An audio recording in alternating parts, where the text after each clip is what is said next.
Hello everyone, and welcome to the 240th episode of Analyzing Evil, featuring Livia Soprano from The Sopranos. In a show packed to the brim with criminals, it might seem like an oddity that one old woman is touted as one of the worst characters of the bunch. Well, it's only odd until you see her in action, because as ruthless and brutal as the various evildoers we see in this story are, next to none of them can match up to the heart-wrenching callousness, apathy, and cynicism of a mother who played a large part in making Tony Soprano into the evil man that he was, a character that's as shockingly realistic as she is grossly abhorrent. And so I figured that it was about time that we got to talking about why Livia Soprano is one of the most evil characters in this fantastic series. But before we get to Livia, we should talk about something that many of the nicotine-addicted characters we see in this series could have benefited from quite a lot. The products offered by our sponsor for this video, Fume. We all have our bad habits. Some of us bite our nails, others pick at their skin, and the list goes on. But one of the worst by far has to be vaping, which has become exponentially more popular in the last 10 years. I too once fell into the vaping trap, and when you build a habit like that, it's often not a matter of willpower when it comes to changing that habit. It's about having something better to reach for instead. And I'm here to tell you that Fume is that better something. Fume isn't a vape, nor is it an e-cigarette. It's just flavored air, a well-crafted metal and wood device that has no batteries and requires no charging, that brings flavor to your mouth, not your lungs. And with its built-in magnetic snaps, clicks, and adjustable airflow dial, it also serves as a nifty little fidget toy that can keep your hands occupied as well. If vaping is like drinking a sticky soda, Fume cores are closer to herbal teas, and with a whole host of flavors like crisp mint, white cranberry, and my favorite, black licorice, you have a ton of options to choose from to keep your senses more than satisfied. I was blown away with just how easy it was to transition to a healthier habit with Fume, and I have a feeling that you will be too. So right now, if you click my link or scan the QR code on your screen and enter the code VIOLI at checkout when you order their journey pack, you can get yourself a free Fume topper to make your experience with Fume even better. So don't wait. Click that link or scan the code on your screen now and enter the code VIOLI at checkout to start creating better habits with Fume today. Thank you, Fume, for sponsoring this video. Now without further ado, let's begin. It's often the case that there's no better place to look for answers when determining why any given person turned to evil than their origin story, and Livia Soprano is no exception. Livia was likely born and raised in the New Jersey area. We don't know anything about her mother, but she does make a comment at one point about her father coming to this country with only 17 cents in his pocket. While such a statement doesn't really tell us all too much, with Tony stating at one point that his mother grew up during the Depression, we can infer that Livia's family was probably impoverished for a good majority of her youth, and that she grew up in a lower-income neighborhood, which would only make too much sense, as living a hard life in her youth would have undoubtedly contributed greatly to the deathly cold personality that Livia developed over time. But it wasn't just a hard life when she was a kid that made Livia into the sentient bedsore that she was. It was the culture and system she was born into, and her choice of husband as well. Italian culture is beautiful, and so is Italian-American culture. But like nearly all cultures, there's a heavy patriarchal bent to it. Maybe not so much anymore, but back in Livia's era, that was certainly the case. And like a good majority of women and girls of that time, she was likely expected to follow one path in life, that of the eventual wife and mother. Now, it's a terrible thing that any woman was expected to be something and had very little say in the matter. But for a woman who formed the opinion that children are like dogs, there was probably not a single thing worse for her to become on this planet than a wife and a mother. However, maybe it wouldn't have been so bad if the man she ended up with was a loving and caring one. Maybe all Livia needed was someone who could soften her hard edges and who could shoulder some of the weight the world had borne down on her over the course of her short life. But that wouldn't happen. Livia may have paired up with the worst type of man possible. A misogynistic, self-centered, and all-around good-for-nothing gangster that was Johnny Boy Soprano. We're going to my sister's tonight, and you promised to bring a pork loin. Non-stop! Don't you get sick of yourself? Stay. No two people could have been a worse match for each other. Johnny was exactly what he was, a gangster, one that slept around and generally did what he wanted to do when he wanted to do it, indulging in all the excesses of life and enjoying himself thoroughly as he did. Livia, on the other hand, was a void, a woman who dealt with life rather than lived it, and with Johnny in and out of the house doing whatever he wished, and 3 kids at home to keep her stressed, anxious, and bitter at all times, it's no wonder Livia turned out the way she did. I could stick this fork in your eye! Anywhere! I'd rather smother them with a pillow than take them to Nevada! Always with the drama! That's the kind of mother Livia Soprano was, and would continue to be as she aged. But aside from the bits and pieces we receive in the show, and what we see of her in Many Saints of Newark, we aren't really exposed too much to what Livia was like during this time period. But that's fine, because what little we are given ties quite well into who she is at the time The Sopranos begins. As you saw and heard, Livia was already quite angry and miserable when she was younger, but in her old age, she became a veritable storm cloud of despair. But this behavior didn't just come out of nowhere. In fact, the reason that Livia was such a miserable person is because she had a very crippling disorder, one that Dr. Melfi told Tony she suspected she had during one of their sessions: borderline personality disorder. And because Livia's personality so lines up with this disorder, I figured it would be best if we talked about who she is by connecting her behavior in this series to the various symptoms of it. From the Mayo Clinic, borderline personality disorder affects how you feel about yourself, relate to others, and behave. Symptoms may include inappropriate and strong anger, such as losing your temper often, being sarcastic or bitter, or physically fighting.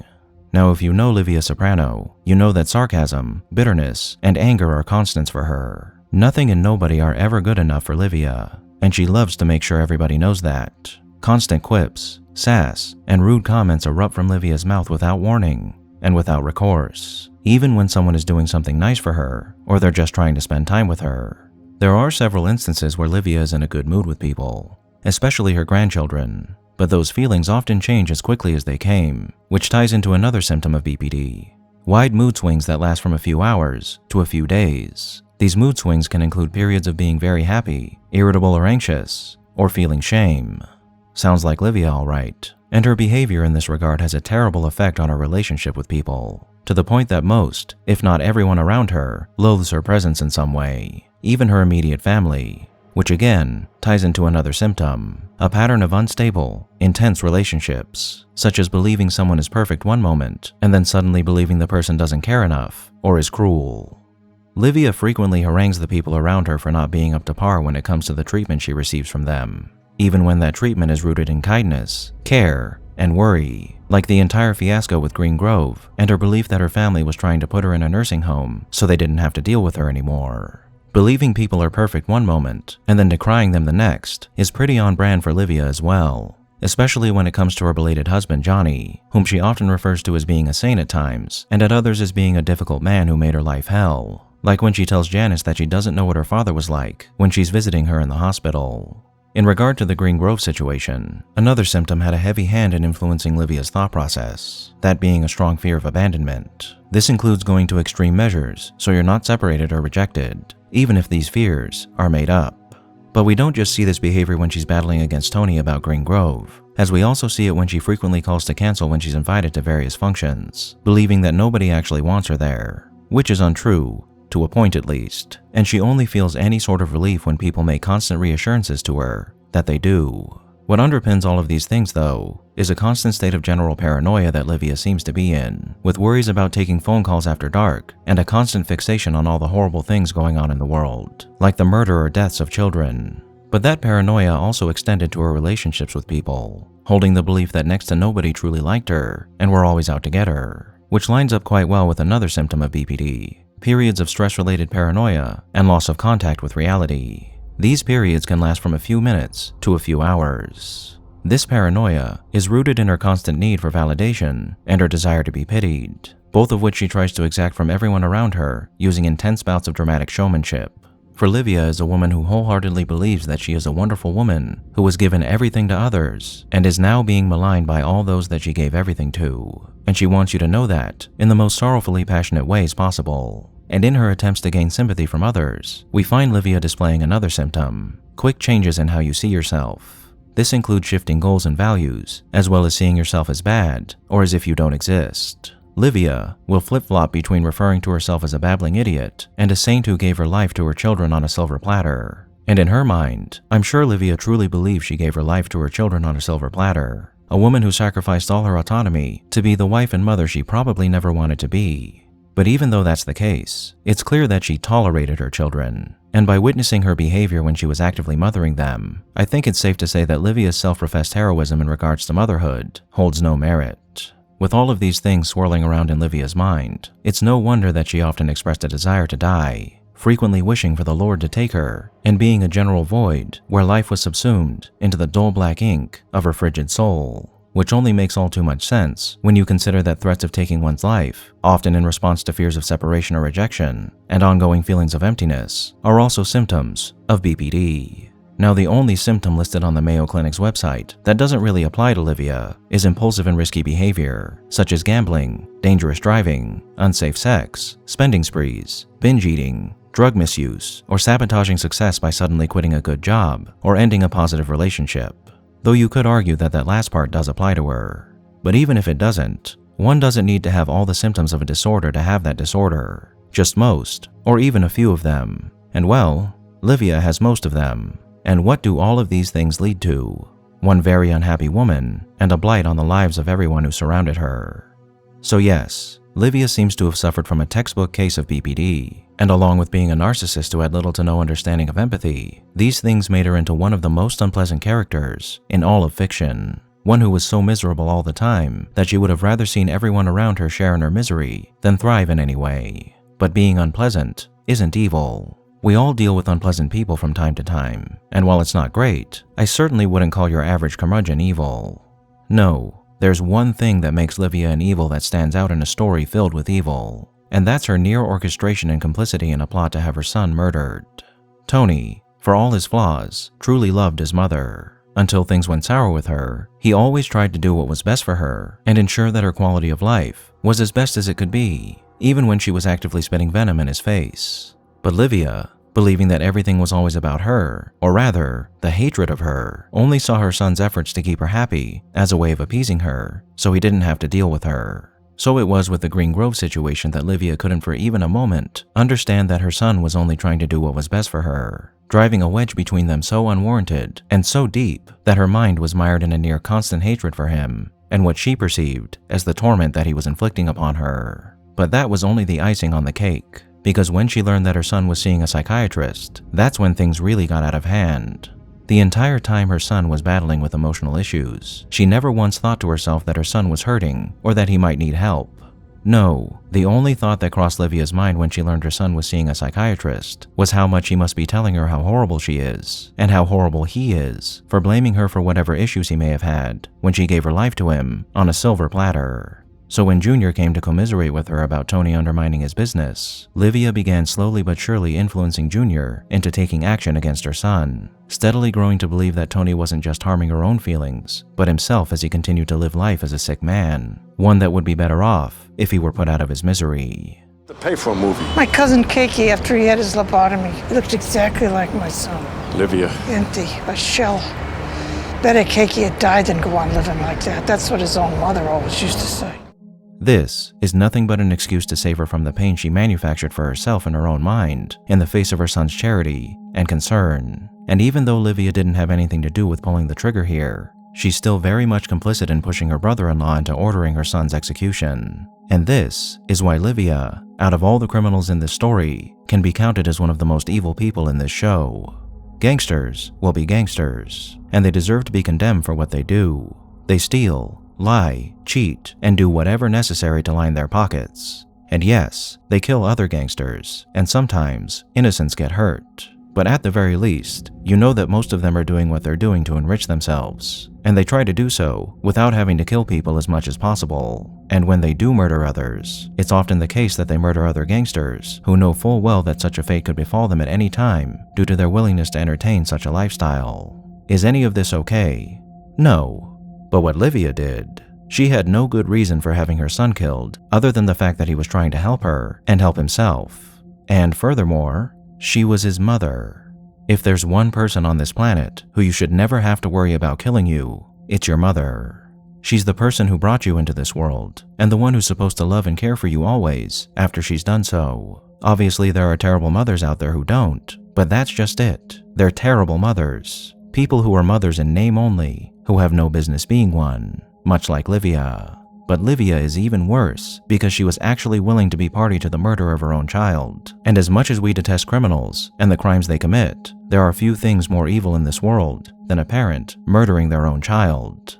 Maybe there are some instances where a mother killing their child is not only the right thing to do, but a good thing. For example, if you were to find out that your child is some sort of mass murderer, and there was no other option but to stop them yourself, then that would be understandable, because you'd be killing your own, for the right reasons. But that's the thing. In that situation, you'd be doing it for the right reasons. There was no right reason when it came to Livia's decision to enable her son's murder. There was only the reasoning of a woman so self-centered, bitter, vindictive, and spiteful that she'd be willing to be party to her own child's murder. And I cannot emphasize this enough, because he was simply trying to help her and help himself.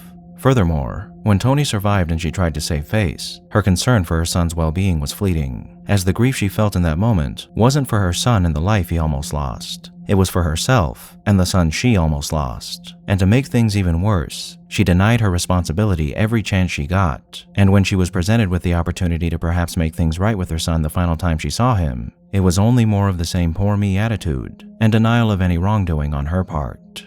It would be one thing if Livia wasn't aware of what she was doing, which did seem possible after she began having dementia-like episodes following the attempted murder. But as we learned earlier, stress can induce episodes like this in people with BPD. And I don't know about you, but it's very clear to me that Livia knew what she was doing, and for being a mother who nearly caused her son's death, and one who felt absolutely no remorse for doing so after the fact, Livia more than earns a spot as being one of the most evil characters to ever appear in this series. But it must be said that Livia herself, in many ways, was a victim of poor conditions that molded her personality into what it was, and a culture and patriarchal system that shoehorned her into becoming something she likely never wanted to be, and gifted her with a disorder that no one should have to suffer. A disorder that, even when she tried to entertain loving relationships with the people around her, immediately made that impossible when it clouded her mind with an overwhelming hurricane of misery, despair, and emptiness. And perhaps if Livia had been born in another time, when treating mental health disorders was more advanced, much of who she was and what she did could have been avoided. But sadly, given the attitudes towards such treatment during her time, Livia was only allowed to become more and more corrupted as time went on, with any possibility for a reprieve from the burden she bore made an impossibility. All that being said, a disorder is not an excuse for one's actions, but an explanation. And BPD certainly explains why Livia was who she was, and why she did what she did. But there is no excuse for a mother, the protector and caregiver of one's children, choosing to have their child killed for the reasons that she wanted him killed. And as tragic as her story is, and as much sympathy as we may be able to find for a woman who became a joyless void due to all she experienced, that sympathy cannot erase what she did. And for being a terrible mother who was one of the driving forces behind the creation of Tony Soprano, an evil man in his own right, and one who would later decide to have her son murdered, a son who only wished the best for her, Livia Soprano rightfully deserves to be condemned as a woman whose mind and actions were rooted in evil. Thank you all for tuning in to this episode of Analyzing Evil, and I hope you've enjoyed. What are your thoughts on Livia? Did I miss anything? Let me know down below, and leave a suggestion for a villain you'd like to see featured while you're at it. If you like this video, hit that thumbs up button, and make sure to subscribe if you haven't already. A big thank you to all of my subscribers, my patrons, my members, anyone who's decided to honor me with a super thank, and especially Elijah Kai VA, our Dark Lord channel member. And a most vile thank you to those whose names you're seeing on screen now.